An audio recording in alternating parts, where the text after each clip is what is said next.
Hello viewers, welcome to minute spot. இன்னும் நம்ம வீடியோவில் யாரை பற்றி பார்க்கணும்னா முகமது அலி பற்றின இன்ட்ரெஸ்டிங்கான ஃபேக்டை பற்றி பார்க்கணும். வாங்க வீடியோ பார்ப்போம். வீடியோ ஸ்கிப் பண்ணாமல் ஃபுல்லாக பாருங்கள்.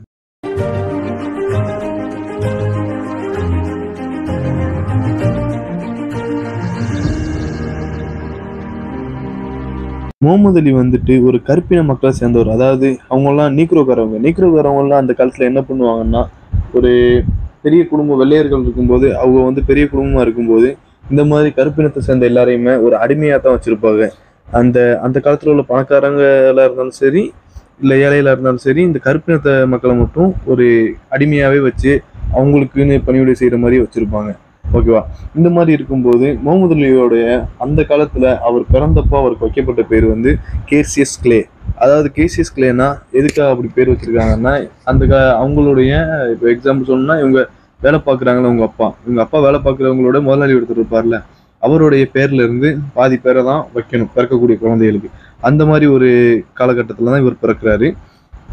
இவர் பிறந்ததுக்கப்புறம் கேசியஸ் கிளேன் பேர் வைக்கிறாரு. இவர் எப்பவும் போல இப்படி சாதாரணமாக எல்லாரையும் போய் வளர்ந்து வந்துகிட்டு இருக்காரு. அப்போவே வந்துட்டு இவர் நல்ல உடம்புல வந்து வலிமை மிக்கவராக வந்துகிட்டு இருக்காரு. அதாவது ஃபிசிக்கல் ஃபிட்டாக வந்துகிட்டு இருக்காப்புல. அந்த டைமிங்கில் வந்து இவர் ஒரு என்ன சொல்றது, ஃப்ரெண்ட்ஸோடலாம் சேர்ந்து வெளியே போகும்ல நம்மலாம், எக்ஸிபிஷன்லாம், அந்த மாதிரி அவரோட ஊரில் ஒரு எக்ஸிபிஷன் போயிருக்காரு. எக்ஸிபிஷன் போகும்போது இவரோட சைக்கிள் எடுத்துகிட்டு போயிருக்காரு. சைக்கிள் எடுத்துகிட்டு போனதும் அந்த சைக்கிளை வந்து ஏதோ ஒரு திருடன் திருடிட்டு போயிட்டான். திருடிட்டு போனதும் அவர் வந்து ஒரு ஸ்டேஷனில் கம்ப்ளைண்ட் பண்ணுறாரு, இந்த மாதிரி என்னோட சைக்கிளை காணோம், இந்த மாதிரி திருடிட்டான், அந்த திருடனை கண்டுபிடிச்சிட்டாங்க அப்படின்னு சொல்லி இன்ஸ்பெக்டர்கிட்ட சொல்கிறாரு. அதோட அந்த இன்ஸ்பெக்டர் வந்து கேட்குறாரு, அந்த இன்ஸ்பெக்டர் வந்து கேட்குறாரு, அந்த திருடனை நான் கண்டுபிடிச்சி தந்தா அந்த திருடனை நீ என்ன பண்ணுவேன் அப்படின்னு கேட்குறாரு.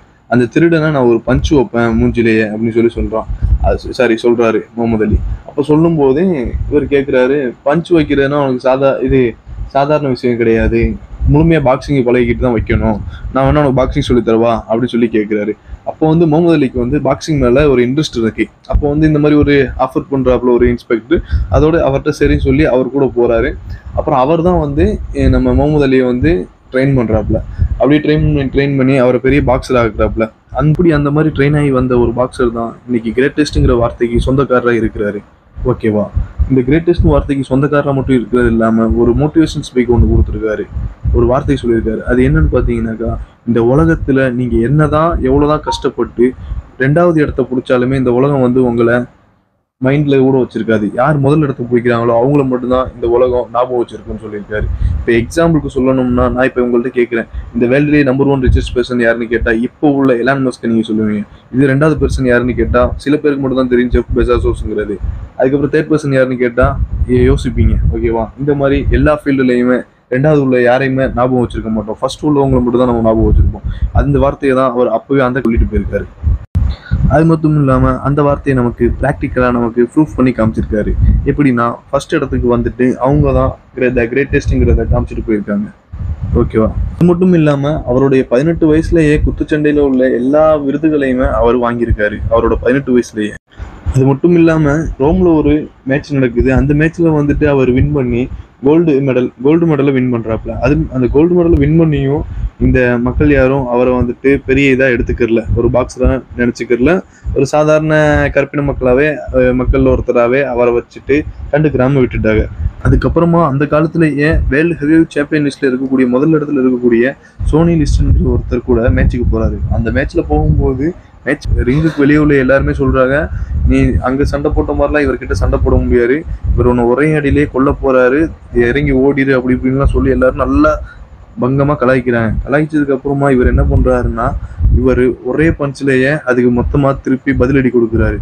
அதுக்கப்புறம் தான் முகமது அலியோடைய கேரியரையே ஃபுல்லாக சேஞ்ச் ஆகுது. இந்த மேட்சுக்கு அப்புறமா முகமது அலி தான் வேர்ல்டு ஹெவிவெயிட் நம்பர் 1 சாம்பியன் லிஸ்ட்டில் ஃபர்ஸ்ட் இடத்துல இருக்காது. ஓகேவா? அது மட்டும் இல்லாமல் இந்த இதுக்கு அப்புறமா அமெரிக்காவில் இராணுவத்தில் வந்து இவரை சேர்க்க சொல்லி கட்டாயமாக வற்புறுத்தி கூப்பிடுறாங்க, வியட்நாமுக்கும் அமெரிக்காவுக்கும் ஒரு வாருக்கு வேண்டி. அப்போ வந்துட்டு இவர் அதை நான் மறுக்கிறேன் அப்படின்னு சொல்லிட்டு அதுக்கு வரமாட்டேன்னு சொல்லி இவர் என்ன சொல்கிறாரு, குரல் எழுப்பும்போது இவரை வந்துட்டு இந்த பட்டத்தை பறிச்சுட்டு இவரை வந்து ஒரு சாதாரண ஆளாக ஆக்கி திரும்ப விட்டுட்டாங்க.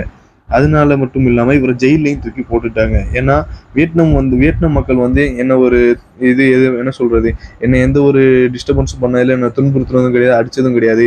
ஒரு இன்னசென்ட் எதுக்கு நான் போய் அடிக்கணும், அவங்களோட நான் எதுக்கு நான் வார் பண்ணணும், போய் போரிடணும் அவங்கள அப்படி இப்படின்னு சொல்லி இவர் கேட்குறாரு. கேட்டனால நீ வந்துட்டு நம்ம நாட்டோட கட்டளையில மீறுற, அதனால உன்னை அரெஸ்ட் பண்ணி ஜெயிலில் போறோம்னு சொல்லி ஜெயிலில் போட்டாங்க. அதுக்கப்புறமா முகமது அலி அவங்களுடைய வாழ்க்கை வந்து ஜெயிலேயே போய்கிட்டு இருக்கு. அதுக்கப்புறம் சில நாட்களுக்கு அப்புறம் முகமது அலி வெளியே வர்றாரு ஜெயில இருந்து. அதுக்கப்புறமா அதே பட்டத்தை திரும்பவும் வெல்லணும்னு நினைச்சிட்டு ஜோ பேசியர் கூட போறாரு மேட்சுக்கு. அப்போ போனதுக்கு அப்புறம் தான் இவருக்கு ஒழுங்கான ட்ரைனிங்கும் ஒழுங்கான ப்ராக்டிஸும் இல்லாதனால அவர் தோத்து போயிடுறாரு. தோத்து போனதுக்கு அப்புறம் தான் இவர் உணர்ந்திருக்காரு, வெற்றி தோல்விங்கிறது விளையாட்டுல வரத்தான் செய்யும், அதை ஒரு சாதாரண விஷயமா எடுத்துக்கிறணும். திரும்ப நம்ம ட்ரெயின் ஆகிட்டு திரும்ப போய் நம்ம பாக்ஸிங் போகலாம் அப்படின்னு நினச்சிட்டு வந்திருக்காரு. வந்தது மட்டும் இல்லாமல் ரொம்ப அதாவது ஹார்ட் ஒர்க் பண்ணி ரொம்ப ப்ராக்டிஸ் பண்ணி திரும்பவும் அவர் போறாரு. திரும்பவும் போய் அந்த ரிங்கில் நிற்கிறாரு. ரிங்கில் நிற்கும் போது அவர் கூட ஃபைட் பண்ணுறதுக்கு, பாக்ஸிங் பண்ணுறதுக்கு ஜோ பேசியர் வராரு. அப்போ வரும்போது இவரை வீழ்த்துறாரு முகமது அலி. அப்புறம் திரும்பவும் அதே பட்டத்தை முகமது அலி கைப்பற்றிட்டாரு. வேர்ல்டு ஹெவி சாம்பியன் லிஸ்ட்ல ஃபர்ஸ்ட் இடத்துக்கு வந்துட்டாரு திரும்ப. அதுக்கப்புறம் நிறைய மேட்சுக்கு அப்புறம் லியோன் பிக்ஸ் கிட்ட வந்துட்டு அவர் மேட்ச்ல தோத்து போயிடுறாரு. தோத்து போனதுக்கு அப்புறமா திரும்பவும் அவர் ஃபர்ஸ்ட் இடத்த பிடிக்கணும்னு நினைச்சு திரும்ப நெக்ஸ்ட் இயர்லயே வந்துட்டு அவரை பிட்ஸை கீழே வீழ்த்தி இவர் முதல் இடத்த 3வது முறையா பிடிச்சிட்டாரு. அது மட்டும் இல்லாம இவர் பண்ண ரெக்கார்டு என்னன்னா, இவரை யாரு அடிச்சு கீழே வீழ்த்தி அந்த ரெக்கார்டை உடைச்சு ஃபர்ஸ்ட் இடத்த பிடிச்சாங்களோ அவங்கள திரும்பவும் இவர் அடிச்சவரையே திரும்ப அடிச்சு ரெக்கார்டை 3 வாட்டியும் ஜெயிச்சிருக்காரு, 3 முறையா. அதுக்கப்புறமா தான் முகமது அலிக்கு இந்த கிரேட்டஸ்ட்ங்கிற பட்டத்தை கொடுத்துருக்காங்க. அது மட்டும் இல்லாம இந்த கிரேட்டஸ்ட்ங்கிற வார்த்தையை வச்சு ஒரு முகமது அலியோட லைஃப் ஸ்டோரியை பத்தின ஒரு படமும் இருக்குது. முகமது அலி மொத்தமாவே 61 மேட்ச் தான் களம் இறங்கியிருக்காரு.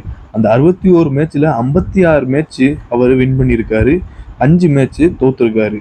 இதுல 37 மேட்ச் வந்துட்டு நாக் அவுட் முறையிலேயே வின் பண்ணியிருக்கிறாரு. இது வந்து ரெக்கார்ட் ஆகப்பட்டிருக்கு. முகமது அலி மேட்ச் முடிஞ்சிச்சுன்னா அதுக்கப்புறம் மேட்ச் முடிஞ்சதுக்கு அப்புறம் அவங்க மேல கை கூட வைக்க மாட்டாரு. இந்த மாதிரி இருக்கும்போது முகமது அலி வந்துட்டு முகமது அலியவே ஒருத்தர் வந்து கடுப்பேத்தி பார்த்துட்டாரு. அவர் யாருன்னு பாத்தீங்கன்னாக்கா எர்னி டெரால்ங்கிற ஒரு பாக்ஸரு. அவர் என்ன கேட்டிருக்காருன்னா, முகமது அலியை பார்த்துட்டு ஒரு இன்டர்வியூ நடந்துகிட்டு இருக்கும்போது உன்னுடைய பேர் வந்து கேசியஸ் கிளே தானே அப்படின்னு சொல்லி கேட்டிருக்காரு. அதை கேட்கும்போது அந்த பேரை கேட்டாலே முகமது அலிக்கு பிடிக்காது. அவர் இஸ்லாத்தை ஏற்றதுக்கு அப்புறம் அப்போ வந்து இந்த பேரை கேட்டப்போ இந்த பேரை என்ன சொல்லி கூப்பிடாதீங்க அப்படின்னு சொல்லியிருக்காரு. திரும்பவும் வந்து நீ கேசியஸ் கிளே தானே, அது சொன்னா என்ன தப்பு இருக்கு அப்படின்னு சொல்லி நக்கலா கேள்வி கேட்டிருக்காரு. கேட்டப்ப அந்த இன்டர்வியூலே வச்சு ஒரு பஞ்ச் பண்ணியிருக்காரு முகமது அலி.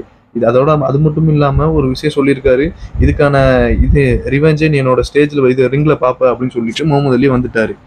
அதே மாதிரி அவங்க 2 பேருக்கும் ஒரு நாள் ரிங்ல மேட்ச் நடக்குது. அந்த மேட்ச் நடக்கும்போது அவர் எப்பவும் முடிக்க வேண்டிய மேட்சை 9 ரவுண்ட் வரை இழுத்துட்டு போயிட்டாரு. இழுத்துட்டு போனது மட்டும் இல்லாம அவர் பர்சனல் ரிவெஞ்ச் எடுக்கிற மாதிரி என்ன பண்ணியிருக்காருன்னா, அவர் வந்து ஒவ்வொரு வாட்டியும் குத்தி அவர் மூஞ்சி வீங்க வச்சிருக்காரு. வீங்க வச்சு அவர் கண்ணெல்லாம் உள்ள போக வச்சிட்டாரு. உள்ள போக வச்சுட்டும் அவர் கேட்கிற முகமது அலி வாட்ஸ் மை நேம்னு கேட்கிறாரு. இவர் எதுவுமே பதில் சொல்ல மாட்டாரு. அதுக்கப்புறமா ஒரு கட்டத்துக்கு அப்புறமா வழி தாங்க முடியாத அவர் என்னன்னு சொல்றாருன்னா, வாட்ஸ் மை நேம் கேட்கும் போது முகமது அலி அப்படின்னு சொல்லியிருக்காரு. அதோட அந்த மேட்சை முடிச்சிருக்காரு. இந்த மேட்சை எத்தனாவது ரவுண்டு முடிச்சிருக்காங்கன்னா 15வது ரவுண்டு கொண்டு போய் முடிச்சிருக்காரு. அந்த 15வது ரவுண்டு முடிச்சுதான் அந்த மேட்சையை முகமது அலி வின் பண்ணாரு. அதுக்கப்புறமா கொஞ்சம் காலங்களுக்கு அப்புறமா தலையில அவருக்கு ஒரு ப்ராப்ளம் இருக்கிறதுனால மேட்சுக்கு போறது இல்லை, மேட்சுக்கு போகாம இருந்தாரு. அப்புறம் இது தெரிஞ்சுக்கிட்ட எல்லாரும் வந்துட்டு சில பேர் வந்துட்டு லேரி ஹோம்ஸ் கூட அவரை மேட்சுக்கு போக சொல்லி வற்புறுத்துறாங்க. வற்புறுத்துனதுக்கு அப்புறமா அவர் மேட்சுக்கு போறாரு. மேட்சுக்கு போய் அதுல தோத்துட்டாரு. அதுல தோத்தனால வந்துட்டு அது தோத்ததுக்கு காரணம் என்னன்னா அவருடைய வயசு தான் முக்கியமான காரணம். அது மட்டும் இல்லாம அவர் தோத்துட்டங்கிறனால அவருடைய பெரும்போலும் வந்துட்டு 1% கூட குறையவும் இல்லை. ஓகேவா? முகமது அலியை வச்சுதான் பாக்ஸிங்கிற ஒரு விஷயமே உலகுக்கு ரொம்ப பிரபலமானது. அது மட்டும் இல்லாம இப்ப பெண்கள் குத்துச்சண்டை உலகத்துல வந்துட்டு அவருடைய மகள் லைலா அலி இப்ப ரொம்ப பிரபலமாகி கொண்டு வர்றாங்க. இதுல ரொம்ப முக்கியமான விஷயம் என்னன்னு பாத்தீங்கன்னாக்கா, முகமது அலி லாஸ்டா நடந்த மேட்ச்ல தோத்ததுக்கு காரணத்தை வந்து ஒரு சின்ன பையன் கேட்டிருக்கான். அதாவது எப்படி கேட்டிருக்கான்னா, அந்த மேட்சை வந்து நான் லைவா ஸ்டேஜ்ல இருந்து பார்க்கும்போது நீங்க வந்து ரொம்ப பரிதான நிலையில தோத்துருக்கீங்க, ஆனா உங்களை தோக்கடிச்ச அவனை நான் சும்மா விட மாட்டேன் அப்படின்னு சொல்லி முகமது அலிட்ட சவால் விட்டுருக்கான் ஒரு சின்ன பையன். அப்போ முகமது அலி உன்னுடைய பேர் என்னப்பா அப்படின்னு சொல்லி கேட்டிருக்காரு. அப்பதான் அந்த பையன் சொல்லியிருக்கான், என்னுடைய பேரு மைக் டைசன் அப்படின்னு அழுத்தி ஆழமா சொல்லியிருக்கான். இப்போ நம்ம பார்க்கக்கூடிய அந்த மைக் டைசன் தான் அப்போ முகமது அலி கிட்ட பேசினது. ஓகே வியூவர்ஸ், தேங்க்ஸ் ஃபார் வாட்சிங் this video. Have a good day. இந்த வீடியோ உங்க ஃப்ரெண்ட்ஸ் அண்ட் ஃபேமிலி பார்க்கணும்னு நினைச்சீங்கன்னா மறக்காம ஷேர் பண்ணிருங்க. இந்த வீடியோ பிடிச்சிருந்துச்சுன்னா ஒரு லைக் அண்ட் சப்ஸ்கிரைப் பண்ணிடுங்க.